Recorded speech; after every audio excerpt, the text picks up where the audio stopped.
Hello students, आज की video में हम लोग जो है भ्रूणपोष और उसके प्रकारों के बारे में पढ़ने वाले हैं। भ्रूणपोष, ठीक है।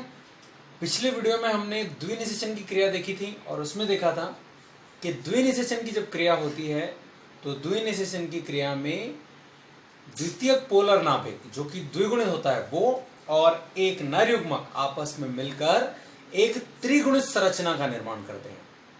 द्वितीयक पोलर नाभिक तथा एक नर युग्मक आपस में मिलकर एक त्रिगुणित संरचना का निर्माण करते हैं और उसी संरचना को हम लोग बुलाते हैं भ्रूणपोष। यह भ्रूणपोष 3 प्रकार का होता है। ये जो भ्रूणपोष है ये कितने प्रकार का होता है? 3 प्रकार का होता है, ठीक है। नंबर 1 भ्रूणपोष होता है हमारा स्वतंत्र नाभिकीय, ठीक है। सेकंड होता है कोशिकीय भ्रूणपोष और थर्ड होता है हेलोबियल भ्रूणपोष। सबसे पहले हम लोग पढ़ेंगे स्वतंत्र नाभिकीय प्रकार का भ्रूणपोष।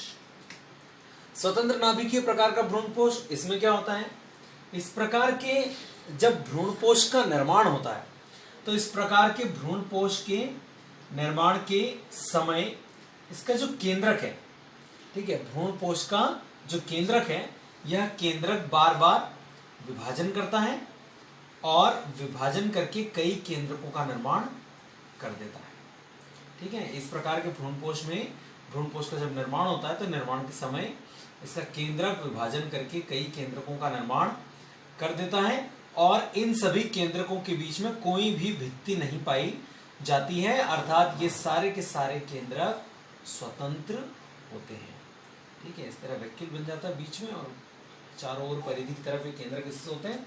तो हमने क्या कहा कि इस प्रकार के भ्रूणपोष के निर्माण के समय इसका जो केंद्रक है वो विभाजन करता है, बार बार विभाजन करके कई केंद्रक बना देता है और इन सभी केंद्रकों के बीच में कोई भी भित्ति नहीं पाई जाती। ये सारे केंद्रक स्वतंत्र होते हैं, इसीलिए इसे बुलाया जाता है स्वतंत्र नाभिकीय। स्वतंत्र केंद्रक या स्वतंत्र नाभिक जिन्हें हम लोग कहते हैं तो इसको बुलाते हैं स्वतंत्र नाभिकीय प्रकार का भ्रूणपोष। अगला आता है हमारा कोशिकीय भ्रूणपोष में क्या होता है? कोशिकीय भ्रूणपोष में जो भ्रूणपोष है, इस भ्रूणपोष का जब निर्माण होता है तो निर्माण के समय इसका केंद्रक जैसे विभाजन करता है, जैसे ही केंद्रक विभाजित होकर 1 से 2 केंद्रक का निर्माण करता है तो इन केंद्रकों के बीच में भित्ति का निर्माण भी उसी समय में हो जाता है, ठीक है। क्या हुआ? केंद्रक ने जैसे ही विभाजन किया तो विभाजन करने पर दोनों केंद्रकों के बीच में भित्ति का भी निर्माण हो गया, ठीक है। और जैसे जैसे विभाजन होता जाएगा, जैसे जैसे विभाजन आगे की तरफ होता चला जाएगा वैसे की वैसे ही सारे केंद्रकों के मध्य में भित्ति का निर्माण भी वैसे वैसे उसके साथ ही होता रहेगा, ठीक है। यानी इस प्रकार के भ्रूणपोष में क्या होता है? इस प्रकार के भ्रूणपोष में सभी जो केंद्रक होते हैं उनकी चारों ओर क्या होती है? भित्ति होती है, यानी सारे केंद्रक अलग अलग कोशिकाओं में बढ़ जाते हैं, ठीक है। तो इस प्रकार कई कोशिकाएं बन जाती हैं जिनके मध्य में केंद्रक स्थित होते हैं। तो इस प्रकार के भ्रूणपोष को हम लोग बुलाते हैं कोशिकीय भ्रूणपोष, ठीक है। स्वतंत्र नाभिकीय में क्या होता है? विभाजन करता है, सारे केंद्रक बनते हैं लेकिन सारे फ्री होते हैं, एकदम स्वतंत्र होते हैं, इसलिए स्वतंत्र नाभिकीय। अब का वाला कोशिकीय है तो कोशिकीय में क्या होता है कि केंद्रक विभाजन करता है और केंद्रक जैसे जैसे विभाजन करता जाता है वैसे वैसे भित्ति बनती जाती है और सारे केंद्रक अलग अलग कोशिकाओं में जाते चले जाते हैं, ठीक है। अब आता है हमारा थर्ड वन जिसे हम लोग कहते हैं हेलोबियल भ्रूणपोष। अब लास्ट आता है हमारा हेलोबियल प्रकार का भ्रूणपोष। इस प्रकार का भ्रूणपोष हेलोबियल्स, एक बीजपत्री पौधों की एक फैमिली है जो है हेलोबियल्स, उसमें उस प्रकार के पौधों में इस प्रकार का भ्रूणपोष पाया जाता है। इस प्रकार के भ्रूणपोष में होता क्या है? इस प्रकार के भ्रूणपोष में जब प्रथम बार जो भ्रूणपोष है उसका केंद्रक जब प्रथम बार विभाजन करता है तो प्रथम विभाजन के समय जो भ्रूणपोष होता है उसमें भित्ति का निर्माण होता है। प्रथम विभाजन जैसे ही होता है तो प्रथम विभाजन के बाद भित्ति का निर्माण हो जाता है, ठीक है। जैसे ही पहला विभाजन होता है तो पहला विभाजन में 2 केंद्रक बनते हैं और दोनों के बीच में भित्ति का निर्माण होता है। इसके बाद एक और का केंद्रक तो कोई विभाजन नहीं करता, लेकिन दूसरी ओर का जो केंद्रक है वो कई बार विभाजन करता है और विभाजन करके बहुत सारे केंद्रकों का निर्माण करता है, लेकिन इन केंद्रकों के बीच में किसी भी भित्ति का निर्माण नहीं होता है। ठीक है, तो दोनों प्रकार का है ये।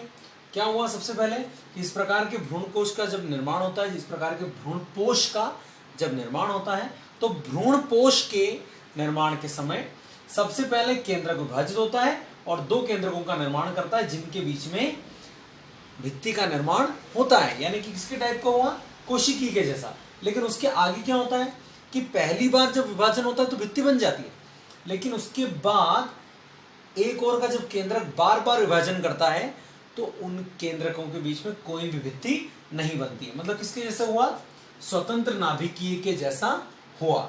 ठीक है, तो इसीलिए हैलोबियल भ्रूणपोष को दोनों भ्रूणपोष के मध्य का भ्रूणपोष माना जाता है। ऐसा माना जाता है कि दोनों के बीचों बीच का भ्रूणपोष है। इसमें कोशिकीय भ्रूणपोष भी जैसा भी होता है और स्वतंत्र नाभिकीय जैसा भी होता है। ठीक है, तो ये है हमारे तीनों प्रकार के भ्रूणपोष। एक बार फिर से मैं आप लोगों को शॉर्ट में बताता हूं।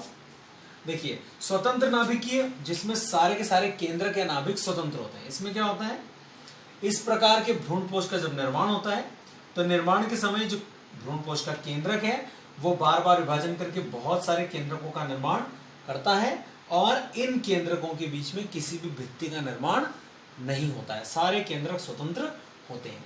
नंबर 2 आता है कोशिकीय भ्रूणपोष। इसमें क्या होता है, इस प्रकार के भ्रूणपोष का केंद्रक जो है, जब इसका निर्माण होता है तो इस प्रकार के भ्रूणपोष का केंद्रक विभाजन करता है और जैसे जैसे विभाजन करता है भित्ति का निर्माण भी साथ साथ होता चला जाता है और सारे केंद्रक अलग अलग कोशिकाओं में बट जाते हैं। ठीक है, यहाँ पर भित्ति का निर्माण नहीं होता है, यहाँ पर केंद्रकों के बीच में भित्तियों का निर्माण होता है। लास्ट है हैलोबियल प्रकार का भ्रूणपोष। इसे इन दोनों भ्रूणपोष के मध्य का भ्रूणपोष कहा जाता है क्योंकि दोनों के जैसे लक्षण इसमें होते हैं। इसके निर्माण के समय इसका केंद्रक जब पहली बार विभाजन करता है, एक बार, केवल एक बार, तो जब वो एक बार विभाजन करता है तो भित्ति का निर्माण हो जाता है, दोनों केंद्रक अलग अलग कोशिकाओं में चले जाते हैं। लेकिन इसके बाद जब केंद्रक बार बार विभाजन करता है तो उनके बीच किसी भी प्रकार की भित्ति का निर्माण नहीं होता है। तो ये है हमारे तीनों प्रकार के भ्रूणपोष।